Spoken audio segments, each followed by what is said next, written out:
And so what do you like about BJ? What struck you as genuine or important? Well, he espouses the values and the ideas that we both share, which are, liberty, free market, adherence to the Constitution, a non-interventionist foreign policy, as little government as possible. Many of the same values that Ron Paul shares. I like it that he just started doing this about a year and a half ago, and I think a lot of people really want to do everything, but they're so hung up in their daily activities, and he actually did it. And it's one thing to wish and to think, but he's actually doing it. And he's an entrepreneur, kind of like myself. I'm not on the making money end yet, but I think I have a lot of respect for him from what I know about him. And he seems like a really good guy. Yeah. Could you guys imagine running for office? Well, one of the reasons why we're down here and why we went to the rally is because eventually we both want to get into politics or want to get involved. We want to affect change of some sort, and it's our way of learning and of acquiring the information that we may eventually How we use. do that? I don't know. It might just mean helping out other people, but certainly it's in our. We certainly want to do as much as we can to help, whatever that may be. And I don't know what that is yet. We haven't figured that out, but I know we definitely want to help out BJ and then other people who are, trying to change things like that. Do you think there's any other candidate out there that has a chance like BJ, or have you been following other campaigns? Liberty candidates. I don't know. It's tough to say. Sometimes you read things and they say they don't have a chance, and then you talk to people who are in the mix, and they say, well, there is a chance. I'm not really sure. And I wasn't told. I was doing some stuff on the internet, looking at BJ's chances here, and I really didn't understand it until I came here and actually talked to people. So it's tough to say. I guess you kind of actually have to put your feet in the water to feel it out. For myself, I really haven't been involved in politics that much. Actually, going to the rally is my first kind of big political event, so I'm only just beginning to get my feet wet. Yeah. Politics, or was there an event that kind of woke you up? Chris is one of my good friends, and I really wasn't big on politics, and he introduced me actually to Ron Paul and what Ron Paul had to say, and ever since I've been hooked. And ever since the rally, I've been really, really hooked. Is there a particular thing that Ron Paul says, or is it just the overall message of freedom and liberty? You know what? Ron Paul is the only one. He's so honest and down to earth. He's the only one that I can really trust. When he speaks and when he says his message, I can understand what he says. There are no platitudes, pleasantries. It's not vague. It's not, ambiguous. He says exactly what he has to do, and I agree with what he says largely.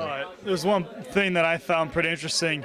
Me and him kind of made a point while we were at the Republican National Convention after we left the rally, and we were so sick of the rhetoric that all these people just talk about. We actually went up to people who were McCain supporters, and we would talk to them, we'd have discussions with them. We'd just like to know one example of how McCain, you like this guy, and everyone wants to get us out of debt, and they're all talking about it. Just give us one example of how McCain's going to get us out of debt. They go, oh, he's going to help entrepreneurs. Okay, well, how is he going to do that? Well, he's not going to raise taxes. We already know that because he says he won't, right? And you keep asking them, they go, it's just, well, he's going to help out single mothers with children. Okay, but just, in about 10 seconds, any people that are in the mindset that we are, we could list off 10 things that we could do to cut spending, because people don't realize you can cut spending to actually reduce the debt.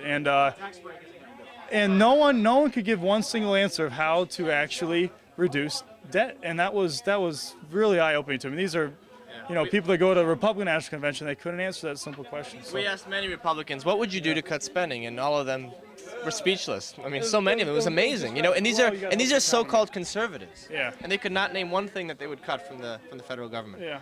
And that to me was amazing. That was. I don't see how we can get out of debt if you can't actually. I like to use example. If you are in debt to the bank, and you own $100,000, you go to the bank, they go, well, you need to pay. So you go, well, I'm going to start a job. I'm going to start making some more money. I'm going to do this. They're going to say, well, okay, that's great. They're going to say, no, tell us exactly what you're going to do. Are you going to sell your car? Are you going to stop buying nice clothes?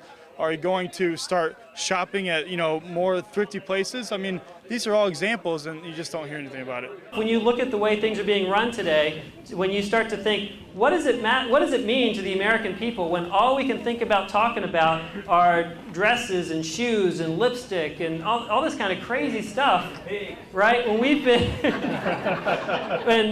been at war, for example, since my children were born, we have been dealing with a $9.6 trillion national debt. We are dependent on the kindness of strangers. We're dependent on foreigners funding our daily operations. And we've got a situation now with those of you who've been watching the bailout of Freddie and Fannie, which happened last week, and now we're looking at what's going to happen with Lehman Brothers this weekend. There's a lot going on, and there's a lot that's been bought and paid for that our government is doing to us that we absolutely have to get on top of. And it's so invigorating for me to be able to get out there in front of people and start just passing out a simple rule book.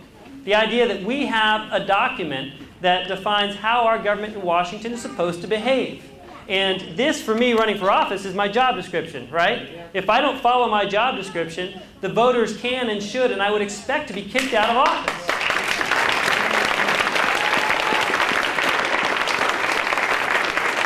And it's time that we as Americans start to hold our elected representatives accountable, because we've got a representative in this district who's been in office for 22 years. 20 out of the past 22 years.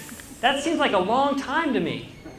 And putting aside the fact for a moment that he's got a nice fat congressional pension to ease him into retirement, and as much of an insult as that is to the rest of the American workers who are seeing their pensions go the way of the dinosaur, we have got to start recognizing that it's not about beating up on each other anymore. It's not about putting partisan labels on folks and blaming it on each other. It's about recognizing that it doesn't matter what you look like, it doesn't matter where you live, it doesn't matter what kind of car you drive, we are all on the same boat.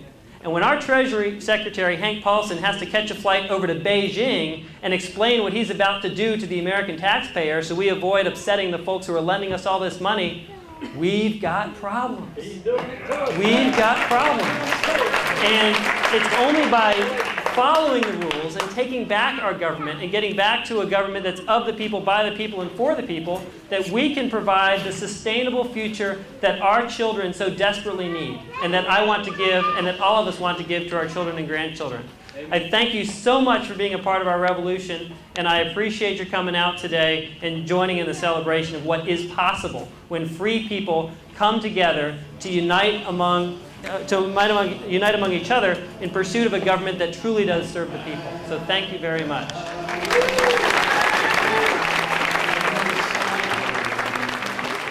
Getting people like BJ elected, Ron Paul's got a lot of support, but it's people like BJ that need the most help, because this is just as important as Ron Paul's seat, and we just need more people like that.